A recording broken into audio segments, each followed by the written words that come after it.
عليه أن تكون جاهزة لكل الاحتمالات، ولا شك بأن الاتحاد كبير، ولا خلاف أيضا بأن الطرف الآخر الهلال الزعيم الأسيوي الكبير.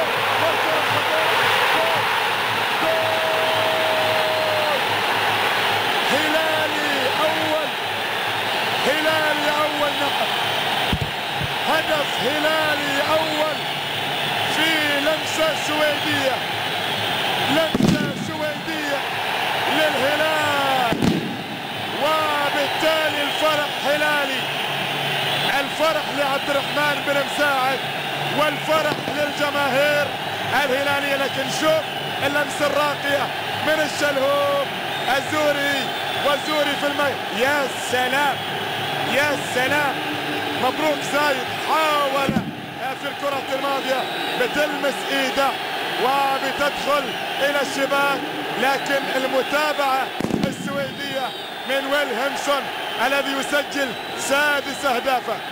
الكرة في النظرة الاولى تبدو